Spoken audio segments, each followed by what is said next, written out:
దేవుని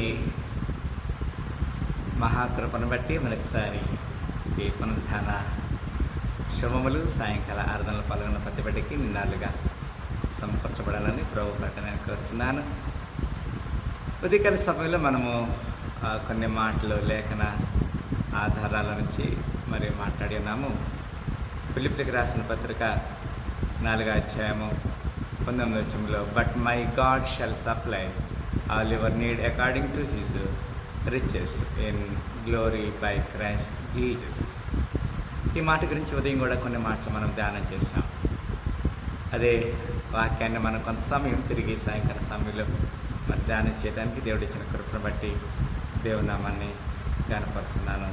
ఇలాగా నెహెమ్యా గ్రంథము 9వ అధ్యాయం 15వ వచనంలో ఈ విధంగా వ్రాయబడినది, వారి ఆకలి తీర్చుటకు ఆకాశము నుండి ఆహారమును, వారి దాహం తీర్చుటకు బండలో నుండి ఉదకమును తెప్పించితివి, వారికి ప్రమాణము చేసిన దేశమును స్వాధీనపరచుకున్నవరని వారికి ఆజ్ఞాపించితివి. దేవుడు మన అవసరాన్ని తీరుస్తాడు. When God promises to fulfil according to his will. కీర్తనలు 23:1 మనకు తెలుసు, యెహోవా నా కాపరి, నాకు లేమి కలగదు. ఈ మాటలు మనము గమనిస్తున్నాము మిక్కిలి పిల్లారా. అంత మాత్రమే కాదు, 41వ కీర్తన 1 వచనం మనం చూసినట్టయితే, బీదులను కటాక్షించేవాడు ధన్యుడు, ఆపత్కాలమందు యెహోవా వారిని తప్పించునంటాడు. యెహోవా వారిని కాపాడి బ్రతికించును, భూమి మీద వాడు ధన్యుడగను, మన శత్రువుల ఇచ్చకు నీవు వారిని అప్పగించవు. ఎంత చక్కని మాటలు ఇక్కడ లేఖనాన్ని మనం చూస్తున్నప్పుడు, నా దేవుడు ప్రతి అవసరాన్ని తీరుస్తాడు తన ఐశ్వర్యం చొప్పున. ఇంకొక మాట కూడా మనం చూస్తున్నాం అక్కడే 3వ వచనంలో, రోగశయ్య మీద యెహోవా వారిని ఆదరించును, రోగం గల వారిని నీవే వారిని స్వస్థపరచదు అంటాడు. దేవుడు మనల్ని ఎంతో కాపాడుతున్నాడు, ఎంతో ఆదరిస్తున్నాడు, ఎంతో నడిపిస్తున్నాడు. 84వ కీర్తనలో ఈ విధంగా వ్రాయబడినది, దేవుడిని యెహోవా సూర్యుడును కేడెమునై ఉన్నాడు, యెహోవా కృపయు ఘనతయు అనుగ్రహించును, యథార్థంగా ప్రవర్తించే వారికి ఆయన ఏ మేలును చేయక మానడు అంటాడు. ఎంత చక్కని మాటలు ఇక్కడ లేఖనం నుంచి మనం చూడగలుగుతున్నాం. 112, 5, 6, 7, 8, 9 వచనాల్లో, దయాళులను అప్పించేవారును భాగ్యవంతులు, న్యాయ విమర్శల వారి వ్యాజ్యం నిలవదు, అచ్చివారు ఎప్పుడునూ కదిలింపబడరు, నీతిమంతులు నిత్యము జ్ఞాపకములో నుందురు, వాని హృదయము యెహోవాను ఆశ్రయించి స్థిరముగా ఉండను, వాడు దుర్వార్తకు జడియడు, వాని మనస్సు స్థిరముగా ఉండను, తన శత్రువుల విషయమై తన కోరిక నెరవేరు వరకు వాడు భయపడడు, వాడు దాతృత్వం కలిగే బేదలకు ఇచ్చును, వాని నీతి నిత్యం నిలుచును, వాని కొమ్ము ఘనత నొంది హెచ్చించబడును. బేదలు దయాళులు అని చెప్తున్నాడు. దేవుడు మన అవసరం తీరుస్తాడు. God will definitely fulfil hour desires. ఇది దేవుని యొక్క నీతి వచనంలో ఒక భాగంగా మనం చూస్తున్నాము. ఇలారా సామెతలు 3:9 ఈ విధంగా వ్రాయబడినది. సామెతల గ్రంథము 3వ అధ్యాయం 9వ వచనంలో మనం చూసినట్టయితే ఇక్కడ చక్కని హెచ్చరిక చేస్తున్నాడు, నీ రాబడి అంతట్లో ప్రథమ ఫలమును నీ ఆస్తిలో భాగం ఇచ్చి యెహోవాను కనపరచాలి. ఇలారా దేవుణ్ణి మనము ఎప్పుడైతే అన్ని విషయాల్లో కనపరుస్తామో కదా, ఆయన చక్కగా మన ప్రతి అవసరాన్ని కూడా తీరుస్తాడు అనేది ఇక్కడ లేఖనంలోని మాట. సామెతలు 3:9 కదండి. 3:10 కూడా ఈ విధంగా రాయబడినది, అప్పుడు నీ కొట్లలో ధాన్యం సమృద్ధిగా ఉండను, నీ గానుగులలో నుండి కృత ద్రాక్షరసము పైకి పరిలి పారును. ఎప్పుడైతే మనకు కంప్లీట్గా దేవునికి సరెండర్ అవుతామో, లోపడతామో కదా. ఫిలిప్పీ 4:19 ఇప్పుడు మనకు జ్ఞాపకం చేసుకుంటూ ఉండాలి, నా దేవుడు తన ఐశ్వర్యం చొప్పున క్రీస్తు యేసునందు మహిమలు కదా. వెన్ వీఆర్ గ్లోరిఫై కదా, when we are glory by Jesus Christ, he will fulfil and give all his authentification and authority. సామెతలు 11:24 వెదచెల్లి అభివృద్ధి పొందువారు కలరు, తగిన దానికన్నా తక్కువ ఇచ్చి లేమికి వచ్చేవారు కలరంటాడు. అంత మాత్రం కాదు, 25లో కూడా మనం చూస్తాం. సామెతలు 11, ఔదార్యము గలవారు పుష్టి నొందుదురు, నీళ్లు పోయేవారికి నీళ్లు పోయబడతారు. ఇలా ఎంత చక్కని మాటలు ఇక్కడ మనం చూస్తున్నాం. ఇచ్చే విషయంలో మనము మలాకి 3:10 అంటాడు, నా మందిరములో ఆహారమునట్లు 10వ భాగమును అంతయు మీరు నా మందిరపు ధన నిధులనికి తీసుకొని రండి.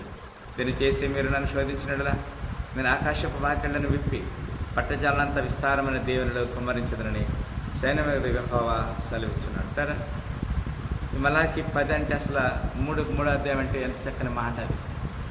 లూకాసు వార్త 12:30, 31, 32, 33 సంవత్సరం. ఈ లోకపు జనులు వీటన్నిటినీ వెతుకుదరు, ఇవి మీకు కావలసినవని మీ తండ్రికి తెలియను. అయితే మీరైతే ఆయన రాజ్యమును వెతుకుడి, దానితో కూడా ఇవి మీకు అనుగ్రహించబడను. చిన్నమందా భయపడుకుడి, మీకు రాజ్యం అనుగ్రహించుటకు మీ తండ్రికి ఇష్టమైనదని చెప్తున్నాడు. మీకు కలిగిన వాటిని అమ్మి ధర్మం చేయడి, పాతగిలని సంచులను పరలోకమందు అక్షయమైన ధనమును సంపాదించుకొనడి, అక్కడికి దొంగరాడు చిమ్మెట పట్టదు. ఇలా ఎంత చక్కని మాటలు. దేవుడు మనకు ధననిధి పరలోకంలో ఉంటుంది అనే మాటని ఇక్కడ లేఖనం ద్వారా మనకు తెలియజేస్తున్నాడు. ద్వారా